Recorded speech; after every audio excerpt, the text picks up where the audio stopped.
the best parts of spending the summer at my place in New York was spending time with my dog. Cooper is a rescue dog, and he's generally pretty likable. He's ordinarily gentle and chill. When scared, however, the worst parts of the husky breed that I believe he has in him comes out. And what I was to find in the summer of 2024 was that he had never been around a horse, and he did not like them. There's an Amish community near my property, and twice a day they go into town to sell their wares and buy supplies, and then leave town to return home.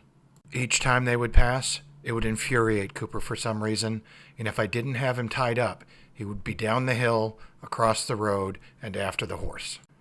After a summer of having to keep him tied up mostly during the day in order to restrain him from doing this, I let my guard down, and he got more than he bargained for. This morning is kind of interesting. Sounds are kind of muted, and we are in the clouds.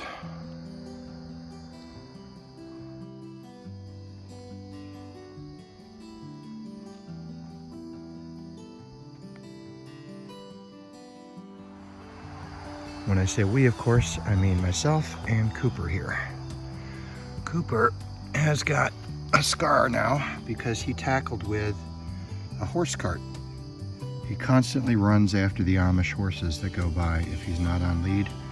And one night, it was after 6, and I thought they had gone home. And unfortunately, they had not. And he was off and down the hill and across the road, which you can see is down there. It's a major 2-lane road. And he got run over by a horse cart. I can't blame them. The horses are 2,500 pounds, and if they had stopped, they would have either stopped or kicked him to death. So this was the best of all outcomes. But he's favoring one of his feet because I think he sprained a bone or something in his foot, and he's got a nasty scar where he got some road rash on his face. Say good morning, Coop.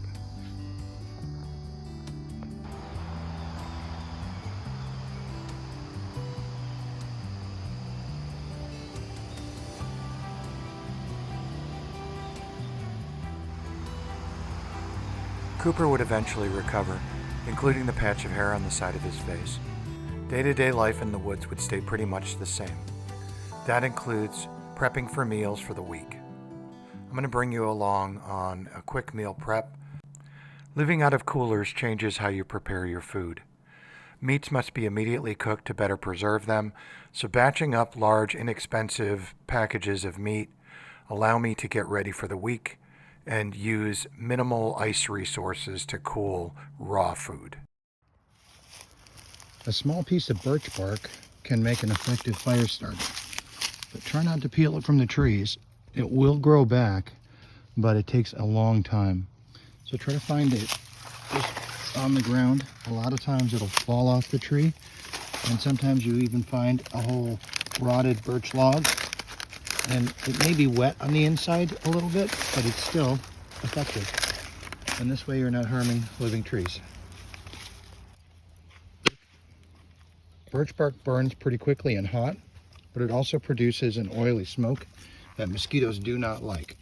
Again, it's a great way to start a fire. I would not make a fire completely out of birch bark just because it's fairly rare to find, but you see how quickly it flames up. So you can quickly get a draft and a good fire going. This coal fire will be what I cook my dinner on. If you're struggling in wet or windy weather, you can boost your fire starting skills with a little bellows. This is just my Climate battery operated USB chargeable pump. But if I want to fan the flames, it makes a pretty effective bellows. Just be careful when you're doing coal like this or charcoal that of the sparks that fly. I've tried to rake the dead leaves away from the fire pit because those sparks can cause a takeoff runaway fire. Okay, tonight's dinner is going to be chicken thighs. I've got them two ways. I've got a dry rub which is, these have both been sitting in this for a few hours in the cooler. So this is salt, pepper, garlic powder, and chili powder. And I just did a super light spray of oil inside the bag just to allow them to mix. And the second one is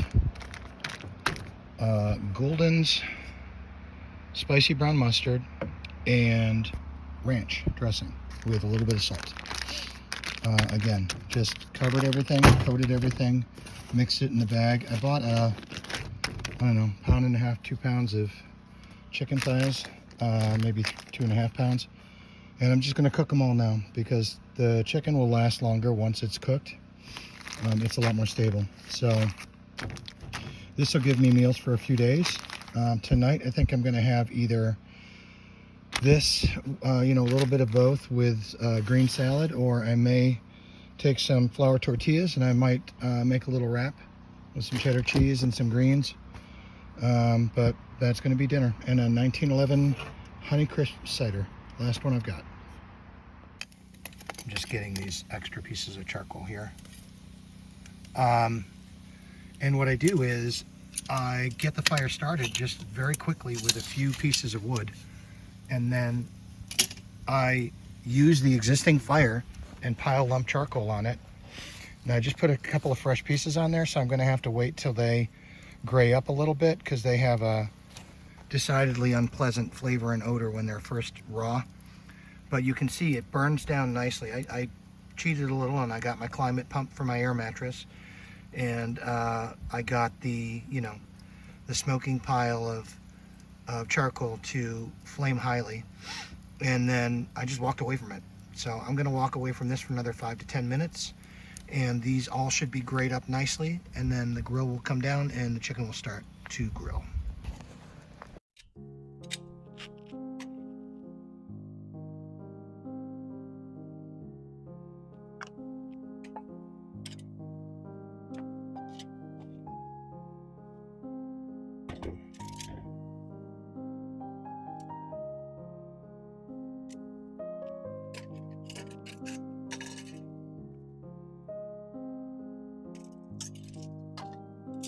Kind of a balancing act.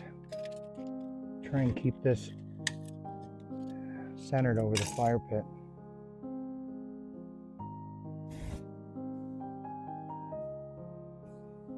It's like at a fancy restaurant.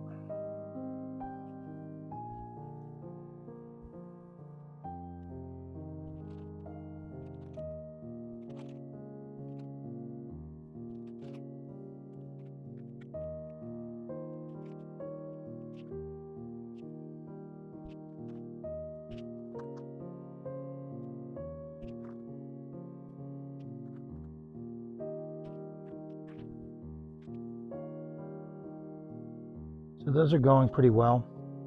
A natural fire has hot spots. There's going to be hot spots like that, flare-ups. Just got to keep an eye on it. I've not ever tried this recipe with ranch dressing and mustard. Actually never heard of it. I just kind of made it up on the spot. So it may or may not be good. But only one way to find out. This is the adventure of kind of making things up as you go along here, unfortunately. This seems like a good opportunity to ask you to like and subscribe. I've been getting more comments, not in the last few videos, but overall I've been getting more comments, and it really helps me to see what people like. I appreciate the effort of getting in there and marking those comments up. It's also fun to see different people's take on things. So please comment, like, and subscribe, and I will keep updating these videos for as long as I have content. So that is a big old pile of meat, which is always a good thing.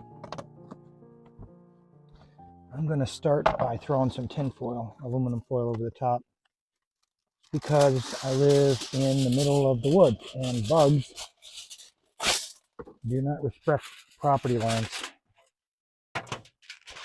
So this will keep it warm and keep the insects off while I get the next step ready.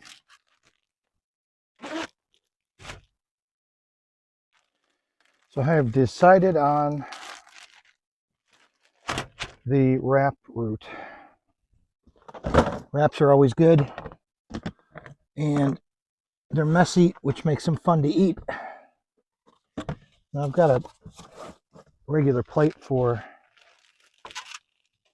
the meat, but I like to eat on paper plates just because when I am done, I like to be able to hide all the dirty dishes away, rinse them off, and toss the water so we don't attract animals. But then they get hidden in the sink until I'm ready to do them. I may do them tonight. If not, I can do them tomorrow. And then my paper plate goes right into the fire.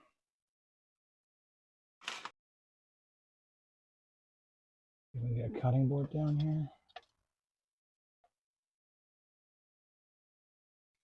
Oh. Indian Lake cheese board. I visited there a few years back. And as I wanted to move to the Adirondacks, I thought it was appropriate to have an Adirondack cheese board. This is Cabot, 3-year-old cheese, something like that.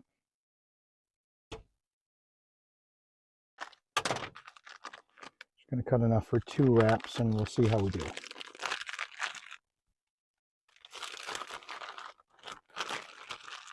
All right, and then maybe a few fresh tomatoes.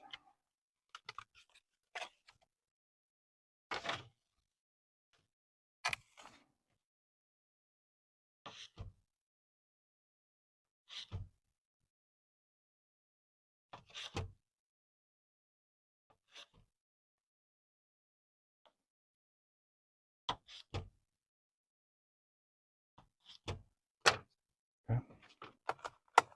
This stuff out of the way.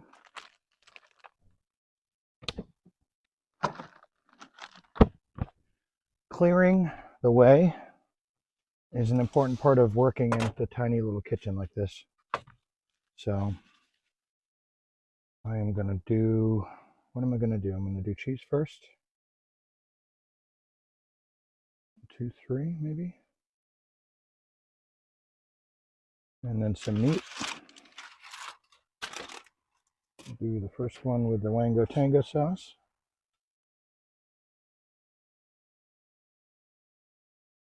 A couple good strips of meat in there. I always overload them, so I'm going to try and take it easy.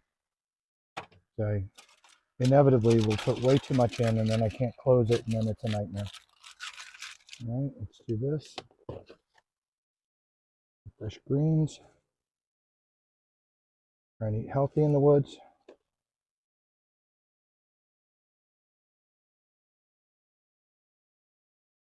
Oh, and can't forget my tomatoes.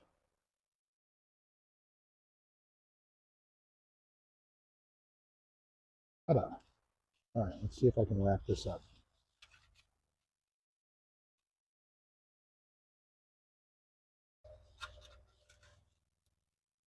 Here's a tricky bit.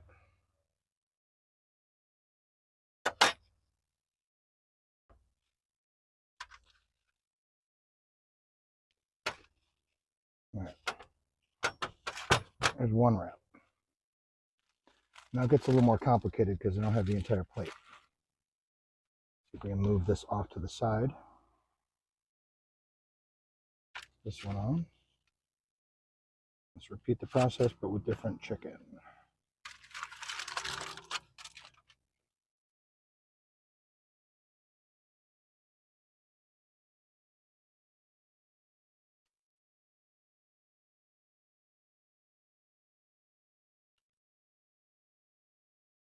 This is where I overload it. I'm like, I can fit one more piece of chicken in there.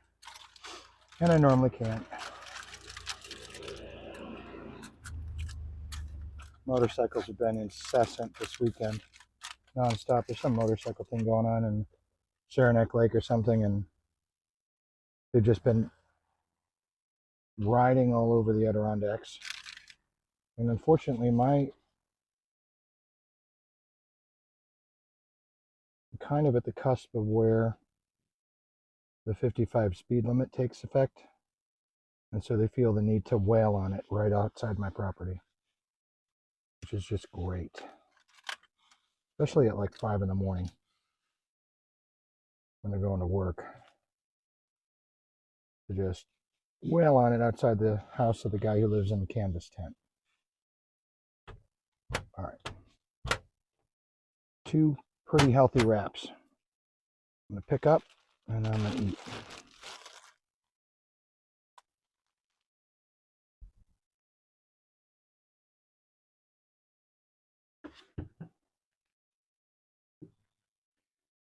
So that's a typical meal. Now, thankfully, like I said, I'll be able to eat for several days off of that.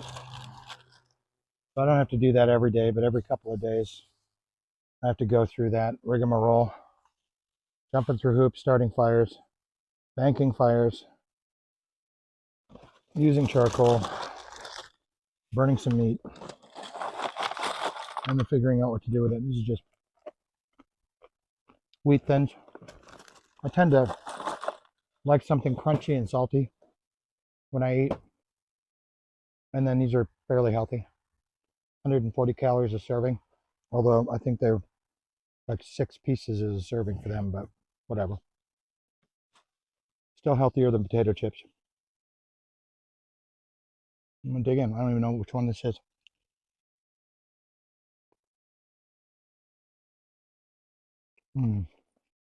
Whichever one it is, it's delicious. All right. Cheers, folks. I'm gonna finish this up so you don't have to listen to me chew. I realized that I hadn't given you a tour, not much of a tour, of the inside of my tent. So this is a 13-foot white duck outdoors. I think the tag is over here. White duck outdoors bell tent. These have a storied history going back to the Civil War.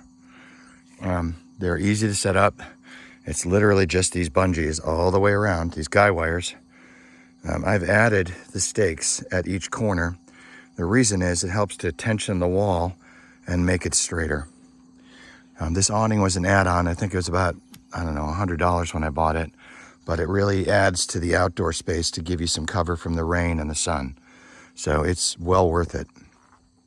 It sets up really fast, as you saw in the first video in this season. It has a no-seam mesh door, 3 no-seam mesh windows, and then these flaps fold back and roll up, and there's toggles there to hold them in place. I've got them down now because it's about 50 degrees. So let's start at the floor. I have an indoor-outdoor rug that I bought at, I want to say Target or Walmart, one or the other. It was pretty inexpensive. It's just a plastic rug that you would see on like a lanai or a porch. It does a good job of collecting dust so that you don't track it in and out. Like it falls through the rug so it doesn't get tracked in. I added this year this rug here. This is literally a 9-foot indoor rug from Wayfair that I got for cheap when they had a big rug sale going on. And that and the bubble foil insulation underneath the tent has made a dramatic difference in how warm the floors are when I get up. It's still a bit messy. I tried cleaning up a little bit, but this is a living tent. This is the chair that one of the chairs I refinished. The other one, unfortunately, is up the hill in the shack because it almost immediately broke. There was some structural issues. There's a metal bracket, and in order to fix it, I would have to completely disassemble the chair, which I don't have the tools for here. And honestly, I really need just the one. This gives me a place to sit down and change shoes, put on my boots in the morning, change my socks, anywhere where I need to sit down and get off my feet. That's a great place. The desk you're already aware of. I have a video on how I built that, but this is how it fits in. You can see it's scribed to the inside of the tent. Not a perfect scribe, but it's close enough that it keeps it off of the wall. What else? I have storage under the bed. So I have clothing storage under here. These are just cheap rolling bins that I picked up at a dollar store. And they allow me to separate out my clothes. I've got 2 of them. So socks and underwear and work clothes and t-shirts is here. And then this is t-shirts, like going to town t-shirts and work shirts and good clothes that I don't want to get all mucked up and dirty. So organize how you'd like. That's how I do it. I got these fleece slippers on Amazon, thinking they would be a great way to keep my feet warm. These are gamers. I get up in the morning, and if I can get these on my feet right after I get out of bed, because the bed is toasty warm, and I'll get to that in a second. If I can get these on my feet, I don't even feel like I'm cold. Speaking of the bed frame is, again, an Amazon purchase. I think it was about $89 or $90. And it comes in 2 pieces. It's a full-size bed or a twin, whichever one is bigger. I think the full size is bigger. And it perfectly fits this air mattress that I also got on Amazon. I'm having problems with it deflating right now, but the setup here is I've got the bed frame, which is metal, and then that's just open underneath, and it breaks down and folds flat. This is a space blanket. These are survival blankets designed to, and they pack down to almost nothing, a little tiny 2x2 square. But this serves 2 purposes. It reflects the heat back through the air mattress that's lost from my body in the middle of the night, if it does make it down to that level. It also helps to reflect the cold back to the floor. So this is kind of the first barrier. The second barrier is this wool blanket, and that's partially to also retain heat, but also to keep any metal pokey bits away from the bottom of my air mattress. Then I have flannel sheets.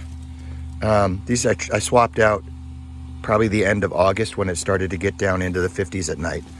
I have a set of regular sheets. You can see I've got these green regular linen sheets, but once it starts to get cold, I put the flannel sheets on, and that really adds an extra layer of warmth. This is a 20-degree LL Bean sleeping bag.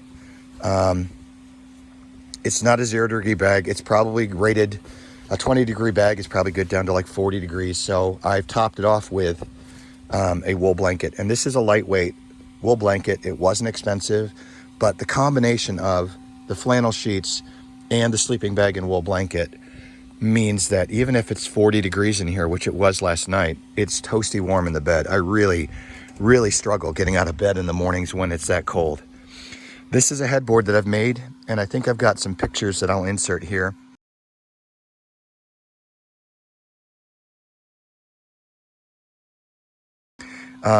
The board itself, the headboard itself, is scraps of cedar.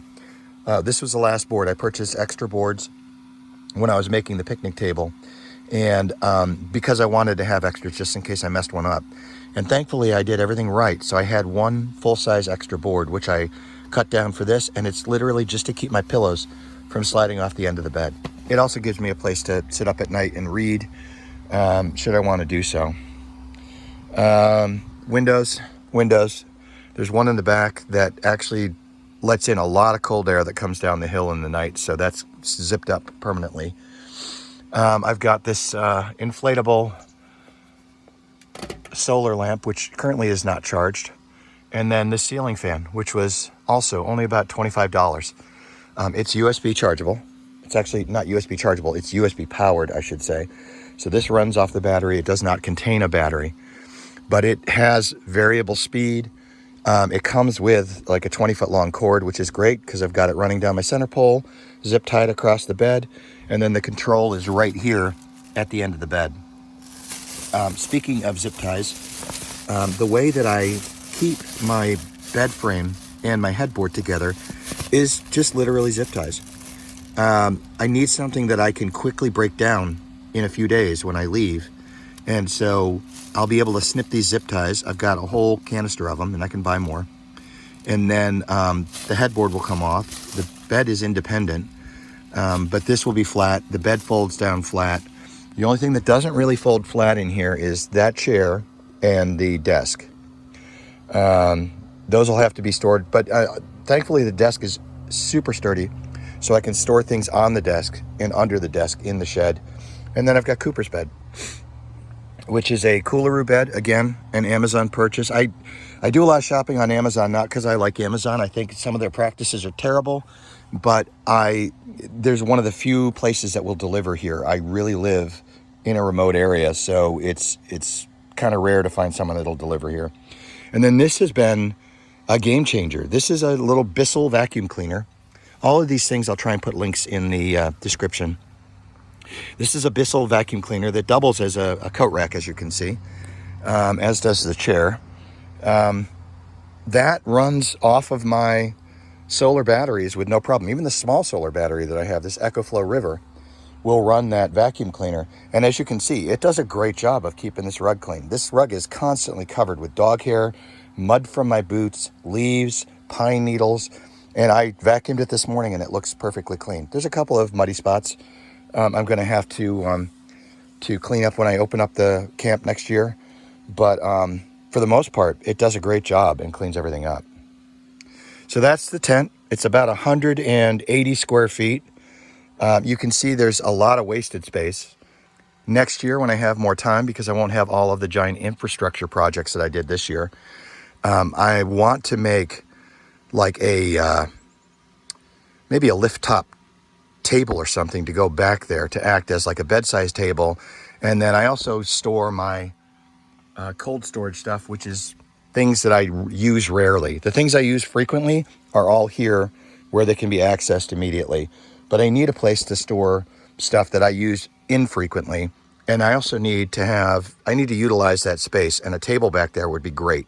It would give me a place to put books and lanterns and, my water bottle instead of having it rattling around the floor and tipping it over in the middle of the night. So that's a future project coming up. Just keep watching the channel. Thanks again for following along and watching this video. Leave a comment if there's a specific aspect of my life in the woods that you had questions about.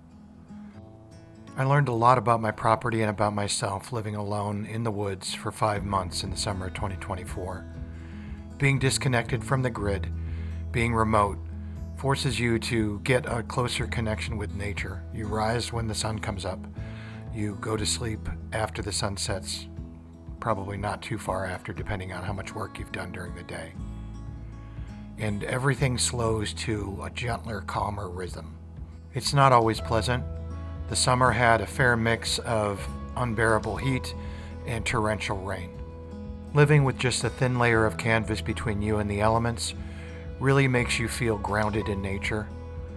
I encourage anyone who has the opportunity, go outside your comfort zone. Live in the wild. The struggle will make you a better person. Thanks for watching. Like and subscribe if you'd like to catch up on more of these videos as they're published. Thanks again.